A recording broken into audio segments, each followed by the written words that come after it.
So let's move along. We've got baseball. The Perth Heat will host the Melbourne Aces in the deciding Game 3 of the Australian Baseball League Championship Series that takes place today.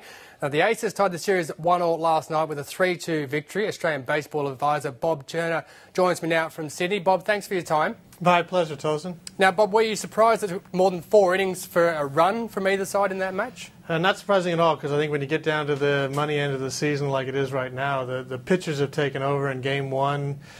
Both the pitchers kind of held the batters at bay, and Game 2 is very much the same. It goes to 13 innings, and the score is only 3-2. You know that things are getting tight, and maybe the batters are feeling a little bit of heat with what's happening with the pitchers coming at them. You mentioned there 13 innings in the match last night in the second game. Who do you think it will suit backing up today? Well, you know, you got to go with Perth. I mean, if you look at the regular season, there were 6 teams in the competition. 5 of those teams finished on after 45 games with the same record. And Perth was a clear away winner. But, you know, Melbourne is a very, very heady team. They beat my team, the Sydney Bluesox, last week in the semifinals, and I think it was a little bit of experience versus youth, because Sydney has a lot of young players. But Melbourne, with people like Justin Huber, who's played in the major leagues, and Brad Harmon, who's the leading home run hitter in the league this last year. You know, they're very steady. They're going to give Perth a real shake today in the final. And if you're living in Perth, 4 o'clock, get out and watch the game. Yeah, you mentioned some of the big names there, especially Justin Huber. But mentally, will it be possible for Melbourne's part-timers to match the full-timers of Perth Heat 2 days in a row?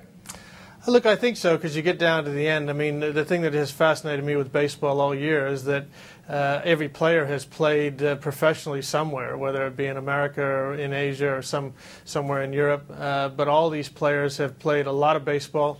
They're all very seasoned, and when you get down to the end of it all, you've played 45 games in the regular season and now almost 10 games in the playoffs. So everybody's tuned and ready to go, and no turning back after today. It's interesting you mentioned there overseas players. The homegrown players are attracting a bit of attention from the Major League scouts. Dan McGrath to the Boston Red Sox, for one example. Yeah, it's a young 17-year-older. He's had 3 years in the MLB, Australian Baseball Federation. $400,000, Bob, is that right?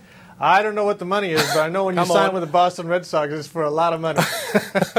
It's phenomenal, though, isn't it? The interest which is starting to garner. Well, you know, last year I think there were 73, 74 players who played under contract in Major League Baseball from Australia. So, you know, you go from T-ball to the ABL now to the Major League Baseball. A little bit like basketball, you go from mini-ball to the NBL to Europe or wherever you can go. But those 2 sports in particular have chances for kids to go on and make a living, but also see the world. And just, Bob, how have you viewed this Australian Baseball League season? You mentioned that the Sydney Bluesox, your team, got knocked out last week, but as a whole, how have you viewed it? Look, the standard is fantastic. I mean, it's AA, AAA level of the American scene, but, you know, you look at the kids here, and they all get a chance now to show what they can do. We had Brad Thomas pitch for Sydney last week. You know, he pitched for the Detroit Tigers last year. He got seen and did a great job. So this becomes a really good breeding ground, an off-season development competition for all the young players to say, hey, Major League Scouts, I can play, and you should sign me, as Dan McGrath did this week. Bob Turner, thanks very much for your time. My pleasure, Tosin.